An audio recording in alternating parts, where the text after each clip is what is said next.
Hola, bienvenidos a la literatura de la Europa central y oriental. La Alemania de estos comienzos del siglo XXI en los que vivimos es muy diferente a esa Alemania que habíamos conocido en estas décadas que precedieron a la llegada del nuevo siglo y sobre todo a las décadas que siguieron al final de la Segunda Guerra Mundial en 1945, aquella primera o primitiva República Federal Alemana que encarnaba todos los valores de la democracia. La Alemania de hoy sigue encarnándolos, por supuesto, pero aquella Alemania era una Alemania que no hacía una declaración, una afirmación tan fuerte de su alemanidad, una Alemania más comprometida con el mundo atlántico y con el poder anglosajón que llegaba de los Estados Unidos y que era una pieza clave en esa alianza militar que ahora tenemos, que tan fuerte es ahora, cuyo nombre es OTAN. Esa Alemania de entonces en parte sigue viviendo, por supuesto, pero tenemos también unos nuevos rasgos en este siglo XXI que diferencian bastante al ciudadano de esta nueva Alemania y sobre todo a la cultura y a todo lo que representa el espíritu alemán. El espíritu alemán, como el de cualquier otro país, ha ido evolucionando, ha sufrido cambios, mutaciones, ha ido hacia adelante, ha ido hacia atrás. En Alemania, por fin, parece que se están dando los pasos para la liberación un poco de lo que habían sido una serie de complejos con su propia cultura, con su propia historia, y se están revalorizando viejas personalidades o se están sacando un poquito del olvido o del viejo cajón, del viejo baúl de los recuerdos, autores, artistas que habían estado un poco malditos o semi-malditos muchas veces porque, y la mayoría de las veces injustamente, se les había relacionado de una forma o de otra, directa o indirectamente, con el periodo nacionalsocialista. Ahí tenemos, por ejemplo, al filósofo Oswald Spengler, que fue en un momento dado muy utilizado, muy idolatrado por el régimen nacionalsocialista, aunque él realmente nada tenía que ver con él y vivió de hecho en los últimos días de su vida apartado de toda existencia pública, un poco como repulsa a ese régimen. La revalorización, redescubrimiento del compositor Richard Wagner es antigua ya en Alemania, eso ya tiene décadas, está totalmente desnazificado, digamos, desligado de toda esa utilización que se hizo durante el régimen nacionalsocialista de su figura, de su música y de toda su parafernalia. Otro ejemplo muy claro de esto es el poeta del que ahora me gustaría hablar, exponer un poco de lo que él fue y de lo que fue su obra, su vida y su obra.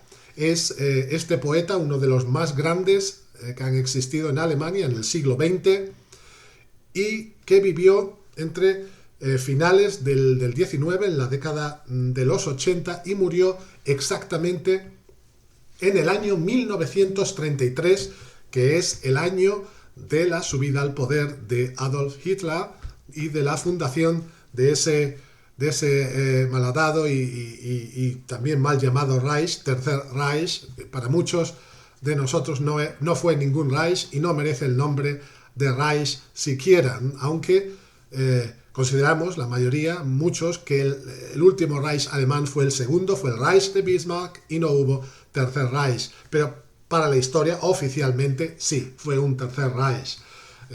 12 años de duración no es nada en la historia de Alemania, pero la imagen, la figura de Stefan George indirectamente quedó unida a él, marcada un poco, estigmatizada, a pesar de que él solo sintió repulsión por ese régimen que quería y que llegó a utilizar su obra, porque como digo, Stefan George murió exactamente en el año 1933 y rechazando el cargo de ministro de Cultura que el recién fundado Gobierno Nacional Socialista quería ofrecerle, le había llegado a ofrecer. El poeta Stefan George es excepcional por muchas razones. Aparte su poesía, que está bastante anticuada, es una poesía apoyada en la rima, a veces rima que son como especie de cañonazos en el original alemán, a veces se podría incluso considerar un poco ripio, a pesar de la belleza de las palabras. No siempre es así, por supuesto, pero aparte de su poesía y de la belleza de su poesía, de la propia belleza de los títulos, está la ideología que este autor desplegó y divulgó, aunque a un nivel muy, muy privado, porque Stefan George postulaba y animaba a una nueva Alemania. Una Alemania que sería una Alemania secreta, una Alemania interior, una Alemania del alma. Él abogaba por un nuevo Reich, pero por un Reich secreto. Esto se conoce precisamente como la Alemania secreta, das geheime Deutschland. Esa Alemania secreta debía tener también un líder que representara toda la grandeza del ser humano. Ese líder, ese Führer, estaba apoyado en el Führerprinzip, en el principio del guía, que debía ser esperado y debía traer una nueva belleza del alma, del interior hacia Alemania. Debía ser también físicamente bello, se suponía, porque Stefan George tenía una clara inclinación en este sentido hacia la belleza masculina. Stefan George publicó sus primeros libros, como digo, a finales del siglo XIX, porque él en su juventud había vivido en Francia y había entrado en contacto con poetas como Mallarmé o Verlaine y había llevado el espíritu, además del modernismo, hacia Alemania. Sus primeros libros de versos pasaron, por supuesto, desapercibidos, los himnos que escribió, pero poco a poco, fue creando en torno suyo un círculo, una especie de círculo de seguidores, de discípulos que constituyen el llamado círculo de Stefan George. Este círculo estaba llamado a todos estos pasos o escalones que debían seguirse para la llegada, el advenimiento de una nueva nación, de esa Alemania secreta que ellos estaban cultivando. Se había establecido unos círculos de poder, unos círculos que eran concéntricos e iban a contener las diferentes jerarquías espirituales, científicas, en las que se iba a mover esa nueva nación que él propugnaba.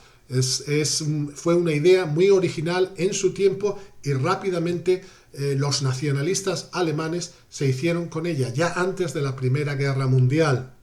A pesar de que cuando esta estalló, George se mostró muy, muy escéptico con ella porque le parecía una aberración que Alemania entrara en guerra nada menos que con Francia, una nación que él amaba.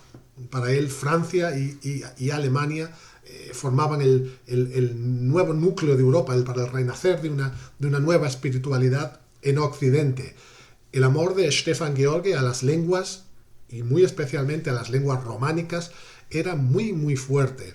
Él admiraba la lengua y la poesía de prácticamente todos los países de habla romances y especialmente le gustaban la lengua española y la lengua portuguesa, llegando incluso a crear un idioma, una lengua artificial, una especie de idioma de elfos que estaba basado en el español y el portugués mezclados. Toda su vida fue un gran viajero y, de hecho, murió lejos de su patria en Suiza, en el cantón Grisones, en una zona muy, muy rural, una localidad llamada Minusio, cerca de la ciudad de Locarno.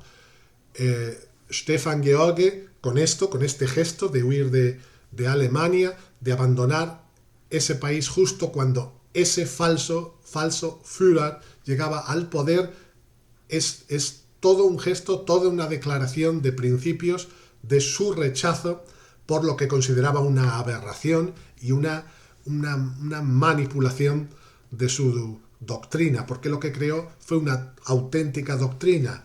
Para Stefan George los dioses existían, pero existían con una dimensión humana. Había ciertos seres humanos que eran encarnación de los dioses, por su inteligencia, por su cultura y por su belleza también. Por ejemplo, tenemos la gran idolatrización que él hizo del adolescente Maximin, al que llamaba Maximin, se llamaba Maximilian realmente. Fue un joven que murió con 17 años, un joven de una gran inteligencia y era poeta también, y al morir creó un vacío en su vida, en la vida de Stefan George, el cual estaba como fascinado o enamorado de él, y lo deifica y empieza a escribirle auténticos poemas que son tanto amatorios como poemas religiosos, declamaciones. Maximin se ve así convertido en un dios que se presenta ante los demás miembros de ese círculo de discípulos que Stefan George había creado en torno a sí, un círculo formado todo por figuras masculinas, jóvenes, absolutamente.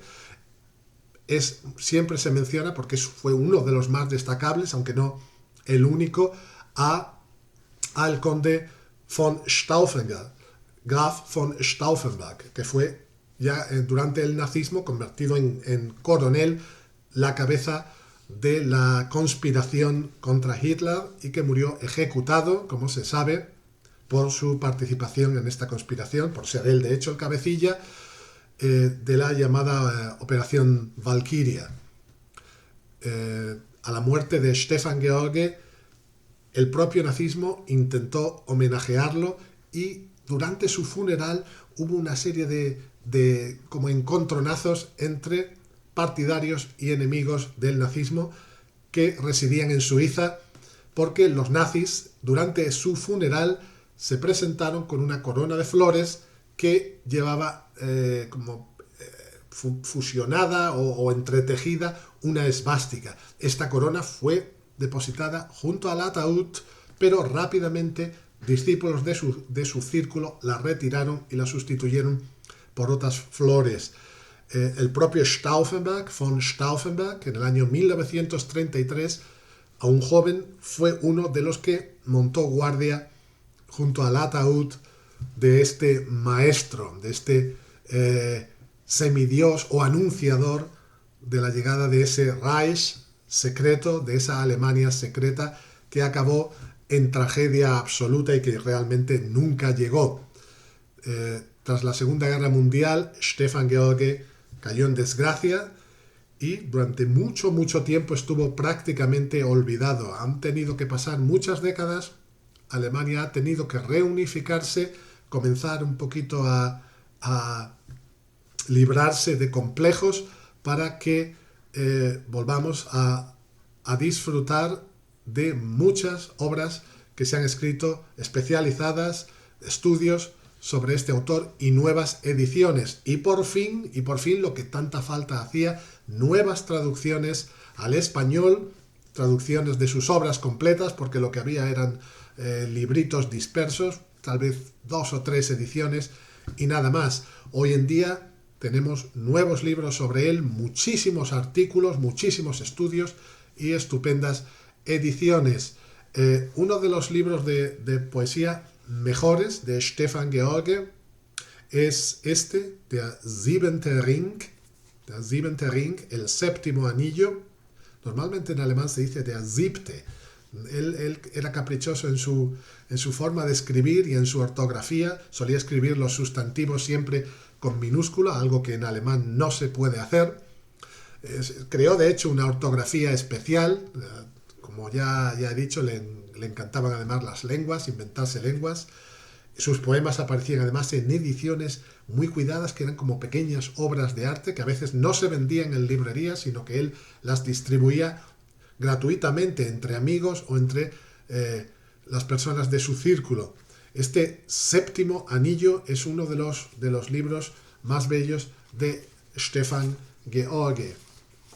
Tiene poemas maravillosos como Algabal o Karl August o Franconia. Es una edición esta de los años 20, del año 1922, muy buena, bastante manoseada, y que en su día, este libro de segunda mano, en su día formó parte de la librería nacional y extranjera que se encontraba en la calle Caballeros de Gracia en Madrid. Esa librería, que ya no existe, estuvo ligada al colegio El Porvenir, que fue un colegio alemán, es un colegio alemán que en su día fue un colegio puramente protestante, por lo cual durante el régimen de Franco tuvo también, en España, el general Franco tuvo grandes problemas, fue cerrado por esa absurdidad, aunque no tenía absolutamente ninguna ideología izquierdista, y de ahí procede este volumen concreto. En español, la manera de conocer a Stefan George es probablemente por la edición que la editorial Trotta ha hecho de una estupenda selección de poemas suyos que se titula Nada existe desde si la palabra quiebra, o desde que la palabra quiebra. Es una selección muy buena de la poesía de Stefan George. Es bilingüe, aunque la presentación del original alemán está reducido a unas alineaciones a pie de página. No nos lo presenta en forma de estrofa. Solamente el poema en español aparece así. Pero bueno, es disfrutable. Para el que no sepa alemán, no lea el alemán, lo tiene en la edición española, y quien quiera leerlo en su edición original alemana siempre puede recurrir a esa parte inferior de la página. Es una excelente traducción y, en fin, merece la pena adquirirlo. Hay otras ediciones de Stefan George en español, también son buenas, pero esta es probablemente la última que se ha hecho. De todas formas, en el mundo online es muy fácil encontrarse con su poesía y encontrar infinidad de artículos y de escritos. Hay un libro muy bueno, biográfico, de Stefan George, escrito por Thomas Karlauf, por lo que yo sé aún no se ha traducido al español. Se titula Stefan George, Die Entdeckung des Charisma, es decir, el descubrimiento del carisma, porque es lo que realmente él tenía. Este es Stefan George, para los que no hayan visto nunca su fotografía, y es una muy completa biografía, también acompañada de fotografías de época, muy interesantes. Aquí tenemos a Maxine, el joven idealizado y deificado por él, y tenemos fotografías de muchas de las personas de su círculo. Tenemos los poetas que lo acompañaban, siempre estaba rodeado de jovencitos. En una ocasión llegó a decir Günter Grass que hoy en día la vida humana valía mucho más que antes, que hoy en día nadie iba a sacrificarse por ideales y nadie estaría dispuesto a llevar una vida bohemia como la de Stefan George, siempre rodeado de jovencitos de ojos centelleantes, escribe Günter Grass con sarcasmo. Y efectivamente los jovencitos no faltan nunca en su presencia. Stefan George, como digo, fue un poeta maldito por otras razones de las que se suele considerar ser poeta maldito, no por su rebeldía contra la sociedad, sino precisamente porque fue realmente un hombre conservador. Fue admirado por los conservadores, curiosamente, no por la izquierda, no por los revolucionarios, tal vez por la revolución conservadora alemana, y fue muy admirado dentro del ejército alemán, entre los círculos de oficiales y en la aristocracia, porque él creía en las clases, creía en la división de la sociedad según la valía del ser humano, creía en la excelencia y creía en los espíritus superiores. Era un gran lector de Nietzsche, de Friedrich Nietzsche, y mucho del Zaratustra hay también en su obra. Thomas Mann fue un gran admirador también de Stefan George, pero Stefan George sentía desdén por la obra de Thomas Mann. Es fácil asociarlos, ¿no? por ciertos motivos estéticos, pero realmente no fue recíproca la admiración. Es, como digo, un poeta al que se descubre en este siglo XXI, un poeta al que hay que leer libre de complejos, con todas las décadas de historia que llevamos.